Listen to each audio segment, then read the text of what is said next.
बऱ्याच वेळा आपल्याला प्रश्न पडतो, की बाळाची किक म्हणजे काय? हिकअप म्हणजे काय? आणि रोल्स आणि ह्यांचा कसं मॉनिटर करायचं? किक कशा मॉनिटर करायच्या? रोल्स कसे मॉनिटर करायचे? तर आपण आज या व्हिडिओमध्ये बघणार आहोत. बेबीच्या किक म्हणजे नेमकं काय? ह्या शार्प, जर्की आणि रेग्युलर रिदमिक मूव्हमेंट्स असतात, की ज्या एका पर्टिक्युलर टाईम इंटरव्हल नंतर होतात. काही बेबीच्या थोड्या लाँग डिस्टन्सने होऊ शकतात, काही बेबींच्या छोट्या इंटरव्हलने होऊ शकतात. किक हे आपल्याला 18 ते 20 आठवड्यामध्ये साधारणतः आईला फील व्हायला लागतं. ज्या माता दुसऱ्यांदा, तिसऱ्यांदा प्रेग्नंट असतात त्यांना थोडंसं लवकर समजू शकतं. तर जेव्हा बेबी किक करतं याचा अर्थ काय होतो, की बाळाची नर्व्हस सिस्टीम आणि मसल सिस्टीम ह्या मॅच्युअर होत आहेत. आता वळूया हिकअप्सकडे. हिकअप्स म्हणजे काय? आईला बाळाच्या ब्रीदिंग मूव्हमेंट्स जेव्हा बेबी ब्रीथ करतं, त्या मूव्हमेंट फील होतात, त्याला हिकअप बोलतात. तर हिकअप ह्या बेबीच्या मॅच्युरिटीचे साईन आहेत. त्यामुळे हिकअप्स पण हेल्दी आहेत.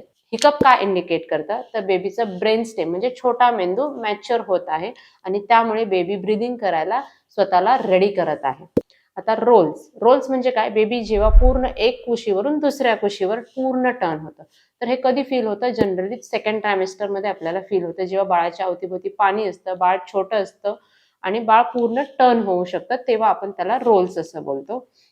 आणि रोल्स काय इंडिकेट करतं, की बाळाला आपल्याला पोझिशन चेंज करता येत आहे. त्याचा टोन चांगला आहे, हे इंडिकेट करतं.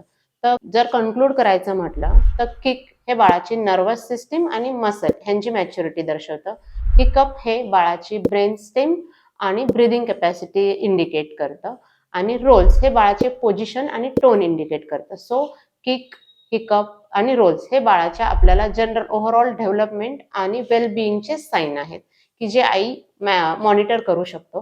तर हे मॉनिटर करायच्या 2 पद्धती असतात. साधारणतः 3ऱ्या ट्रायमेस्टरमध्ये डॉक्टर तुम्हाला सांगू शकतात, की बाळाच्या हालचालीवर लक्ष ठेवा, लक्ष ठेवा. लक्ष ठेवायचं म्हणजे काय करायचं? साधारणतः त्याच्या 2 पद्धती असतात. सकाळी 8 ते संध्याकाळी 8, 12 तास. 12 तासामध्ये बाळ कमीत कमी 10 ते 12 वेळा फिरलं पाहिजे. किंवा दुसरी पद्धत असते, की सकाळ, दुपार, संध्याकाळ काहीतरी खाल्ल्यानंतर सपोज नाश्ता, लंच आणि डिनर याच्यानंतर खाल्ल्यानंतर एक 15 ते 20 मिनिटं पोटावर हात ठेवायचा आणि काउंट ठेवायचा. हा काउंट 12 पेक्षा जास्त असायला हवा प्रत्येक दिवशी.